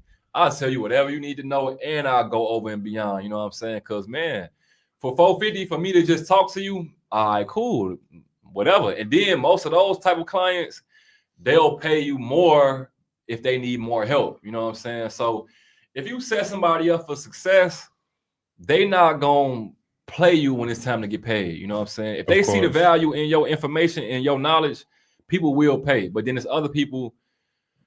The problem with the people who don't pay is they don't have a problem with you. They have a problem with themselves. And the problem be like confidence, or they scared to take a risk, or they don't get the money, or they don't know where to start. right. So, but the main thing be like they don't believe in themselves enough to take that risk and to invest in themselves. Right. Because that's what I was like, how you still find the love in this shit about it? Because Shoot, Dealing with it's everything, just like, first of all, it ain't just love. It is like it's money in this for sure. It's a certain livelihood that come with this too. Like he said, like women come with this. The networking that come with it, opportunities that come with it. Like I'm not just selling clothes. I'm not just selling shirts. Like I said, I get paid doing consultations. I get paid sometimes to do interviews. I get paid sometimes to do manufacturing oversight for other brands. I get paid to do graphic design for other brands. So as long as I keep my brand going, I get paid doing this type of work without having to sell my brand as well. So I can sell my brand, but also sell my services from what I've learned doing my brand on the side too. So it's like, it's a snowball effect, man. You not just, this is a skill, it's a skill set. And if you only using it to sell stuff, you're not using it properly. You feel me? You gotta use it, you gotta sell it as a service too, you know what I'm saying? Or you ain't necessarily gotta sell it, just educate people, you know what I'm saying? And it's some people that I done educated them and they'll just Zelle me $100, you know what I'm saying? Or they'll send me $200, like, man, I appreciate your time, bro. Right. I was able to do this and here goes some money, you know what I'm saying? So stuff like that happens all the time, you know? And then from those conversations, you will never know who the person that's paying for a consultation, they might be able to help you, you know? So sometimes it ain't always about $1. Sometimes one hand wash the other, and it can take you from point A to point B. Yeah, you know? man. So yeah, That's yeah, facts. sure. He gave me game when I posted my my samples today. He hit me up like, "Yo, you should do patches." Right. And I was like, "Huh? Like why?" Like get patches made. And then he put me on game on hat. and explained why I should do patches. And I was like, I hit him back like, "Bro, that make perfect sense. Yeah. I'm a see who I need to tap in with on the patch game and then go about it that way." And that's the thing about this fashion stuff, bro. Like it's a hustle, bro. It's a hustle. You're not gonna make your money on the sales. You make your money on what you pay to get it done. So if you can get it done for the right price, you can sell it for the right price. Like it's really just all about being resourceful and being creative and just not design wise, sell wise. Right. Like you gotta be creative. Like when I lost all that money, I had to think like, okay, what can I sell that'll generate some money real easily? But it won't cost me a lot to make. So I did trucker hats. I was just gonna say hats is the way to go. I did trucker hats, like they was quick. That's I why got I them keep made coming with locally. them. I got them made locally, so I got them back quick. They didn't cost me too much. Yeah. I was able to sell them at like a 5-time markup. So let's say if I spent $10 to get them made, I sold them for $50. You feel me? So profit margin on that was crazy. You know what I'm saying? So you just gotta know, like the biggest part is being savvy about like your next move, because you only as good as like your next move. You know what I'm saying? So like for instance, like I wasn't sure of my next move. So I'm like, man, I'm finna give away these hats. It's getting hot. I'm finna give away these long sleeves. And that's what I did the other day. I'm like, man, meet me at the skate park at noon. I was pushing shorties out the way, nigga, for my sweatshirt, nigga. So, and it's something is that, like, that wasn't no big extravaganza. I gave away maybe like 20 items, you know what I'm saying? Right. Stayed out there for a couple minutes. I didn't make it a whole event or nothing like that, but little stuff like that can add a big like momentum boost to your brand. Cause now you got 20 people walking around that day, plus whatever other day, they all walking around with your stuff. You feel me? They posting stories with the stuff on, they tagging me. I got 20 new followers that day, you know what I'm saying? I didn't value that more than the money. Right. And I made my money off them beanies a long time ago. Yeah. I made my money off them long sleeves a long time ago. This is just the extra stuff that's laying around. So, and that goes back to I got them beanies made for a little bit of nothing, you know what I'm saying? So it's like you just got to be savvy, stay creative as far as like presenting things, selling things, and servicing the community that's supporting you. You know what I'm saying? And that's a lot to kind of keep up with, you know what I'm saying? Plus making product. So, yeah. So go ahead. What you have for him? No, I was gonna say I think we gotta wrap it up soon. So I was gonna say, what do you have? What you have dropping soon? You want to tell people where they can your next pop up or anything? So the next thing I'm gonna end up doing, I got a small pop up shop at Fortune House. I think that's March 30th. That's on like 43rd and Cottage. It's a small like black owned art gallery. They do a lot of local pop ups and stuff like that. Then I'm working on like a real big event. What time is that? That's from noon to 6. Okay. From noon to 6. I'm gonna post a flyer for that real soon. The next big thing I'm doing is with Asylum Skate Park. It's an indoor-outdoor skate park in Gurnee. They just moved to like a new facility that's like 2 times the size of the skate park they had before. So, excuse me. I did a giveaway there. The owner was super impressed. I didn't know who this man was from a can of paint. He seen like these 50, 60 kids in his skate park with my shirts. Like, yo. He's like, man, like, bro, let's do an event. I'm like, all right, cool. I never got back to him. They ended up moving. So we gonna do like a huge event, a free giveaway for like the grand opening for that new skate park. We're gonna have like the same like food, drinks, merchandise. This gonna be an official collab between me and them this time instead of me just taking up their space. Gotcha. Nice. That's gonna be for April. Then I got another event. Like really, the focus is events, not really clothing drops. But like I said, I'm trying to tie the two together. Right. For every event, there will be a merch drop. Gotcha. Yeah. That's fire.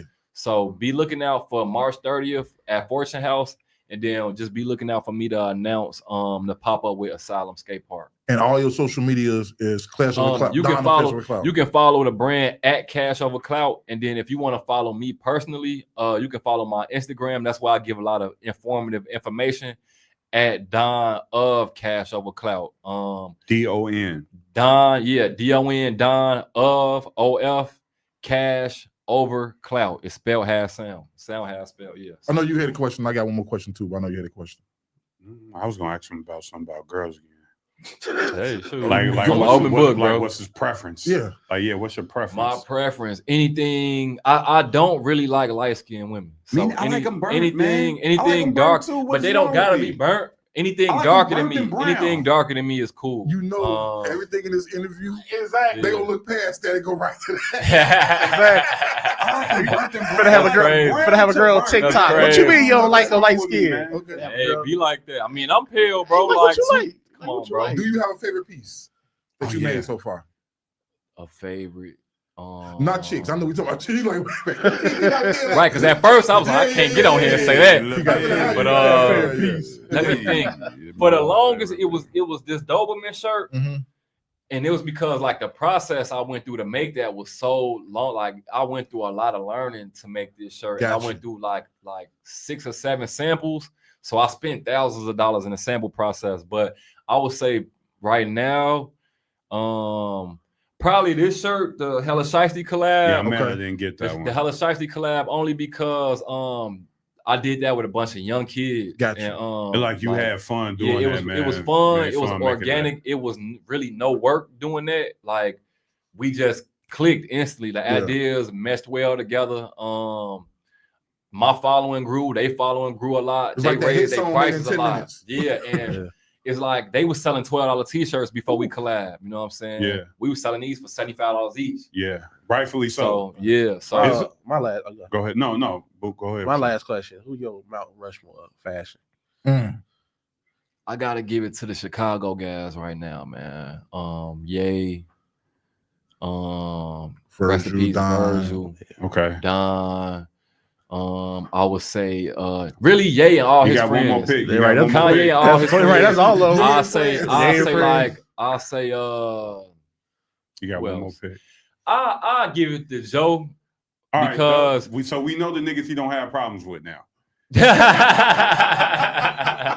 for the city, them the Mount Rushmores because I don't like his new stuff, but the stuff he doing with the $20 items, some of it fit bogus. But if you look at what he doing from a manufacturing standpoint, it's crazy. You know what I'm saying? I think just design wise, he's just trolling right now. I don't think he's trolling. I think he's doing what he can for that $20 price range. Yeah, if you can't get too wild. You can't get too wild on a. Yeah, you feel me? So if you got to think, if he's selling $20 pants and shoes and stuff like that, think about how he has to make it cost effective. Right. That shit probably $5 to make. He was my introduction to merch. Yeah, I went to Easy. When I saw them people standing in line for like all his shit, I was like, he got it. And then I was wrestling show, man. Dude, it was a line before the show started. He just had a show in Texas. It was a line. He told people to get here at 5 because the merch line opened up. People be 5. missing the whole show. Some people just go for the merch. Show started at like 7, but the merch line is at 5, and everybody in there to get merch. Man. Insane, bro. Yeah, bro. Insane. That merch, you could check a bag off the merch, bro. Yeah, it's insane, For bro. real. Insane. But it was anybody, y'all got anything else for my guy? No, he answered all. He answered questions Sure. before I even had. Right. Yeah, I appreciate y'all yeah, having me up here, man. yeah, For yeah, real, man. bro. Appreciate you for coming out. Yeah, man. y'all Appreciate ask some it. good Thank you, questions. man. You know, Appreciate most interviews be trash, bro. Most That's why I podcasts, watched- they ask I stupid watched questions, it. man. Yeah. And what I did, Yeah. what I made sure I did was let me check this guy's interviews out, and I didn't really like the question they was asking you. Yeah, they ask dumb And I stuff. was watching. I was like, why they ain't asking this? And I was just sitting there. Yeah. Right. I Writing do it want to say down. one thing. I want to dedicate this show to a good friend of me and Mook's. Colin passed away, and he was a fan of the show. All right, He was a fan of the show. Yeah. Rest in peace to Yeah. Colin. Y'all gotta keep it going then. Y'all gotta take it Yeah. to the next level then, man. Yeah. Where Yeah, y'all, we- where's y'all Couch Boys neon sign at? Y'all ain't got one of them, do You're y'all? right. What is that? You're right. Maybe See you that could free- just, we, free- we waiting on you That's to a free design it. consultation. It's a free consultation. I ain't Right, waiting for Right, him to right, design right, it. right. No, hey, it's free. Waiting on him The to first one design free. it. The first one free. I got you. Y'all already got the logo, right? Y'all got no logo? No, Yeah. Fake it till you make Huh? it. Yes, we got it. He said no. He said yeah. Y'all don't got no logo. Y'all You fly. see how We gonna get to work. We gonna get to work, man. So you got the sample clear? Yeah. Yeah. Right. Get on the phone like, hey, yeah, make sure you We got to tap Oh, that down. man. But it was great talking to you, man. I'm glad we got you in the studio. And and let me just say, I'm a fan of y'all podcast. I might not y'all might not know, I might not be vocal about how much I tune in to y'all, but like y'all y'all have some funny ass topics. Y'all mesh well, you know what I'm saying? Nobody's Appreciate it. really speaking over each other. I like y'all setup. I like how consistent y'all is with the live streaming. I think y'all need to just brand yourselves more, you know what I'm saying? So people could be more aware, you know, and just take it up from there. Y'all got it, bro. Yeah. man, we appreciate that info on the Yeah, kind for words, sure. man. We always we appreciate it. appreciate all that. Man, I wouldn't be here if the show was trash. I can tell you that right now. I want to be on here if it was trash. What the hell? Yeah, definitely. Who would be like, man, with y'all? But yeah, man, I appreciate you coming through, and yeah, we're gonna take your advice and get to cooking, and we're gonna talk behind the scenes about everything we need to do, and all the spicy shit. Yeah, for sure. Yeah, because I wanted to make. I think these guys do too as well. Wanted to make this about you and Right. not about no. Yeah, that nigga be playing. Showcase your showcase. You hate when people come on the show. They don't ever showcase the them person. viral moments though, Yeah, bro. but Motherfucker, the you know. Kanye show is all Right. Like we got this thing Right. right where we talk. I'll take you behind our process. We got this thing where Drew coined it as forever topics, where Right. we want to be able to like you could come back to this episode and not for the gossip, but Right. for the gems you were dropping for what Right. we were talking about, and not just for no like little hit moment. And see, that was the problem with my podcast because my partner just want to do current events. I'm like, bro, this is irrelevant from next week. Next It's week. irrelevant. We need to be talking about stuff. Well, if somebody need to reference what we talking about 3 years from now, it'll still can make come See, that's sense. what our you live know stream what I'm is for. The saying? current, Yeah. like But this just current happened. We're events, gonna right, talk about it. Yeah, right. But this we want to be Right. like, And Yeah. real quick, that's like the Kendrick and Drake thing made me realize You need quick, the live streaming quick thing, discussions. because our last show, y'all, is us talking about the big three, right. and then all that. Now imagine like us making another podcast after Family Matters come Right, out, big three irrelevant and now. then like they just kept dropping records afterwards. Yeah. Bro, our content is pointless. It's man. old now, or y'all getting to it late. Yeah. Yeah. Y'all gotta wait till y'all next podcast to get in the studio. And it was Correct. money spent. Tom laughing like, look at these goofy motherfuckers. Right. You gotta come back here and talk about this shit again. Right. No, the right way. Tom ain't like that. Couch Tom ain't Boys, like baby. that. Right. But this was Couch Boys episode Michael Glad to Jordan be 23. back. Glad to be back. episode We hope 23, y'all baby. enjoyed it as much as we did. I got Cash over Clout represented. Our shit. Yeah, tune Right in way. shit most definitely. Right Peace. Y'all have a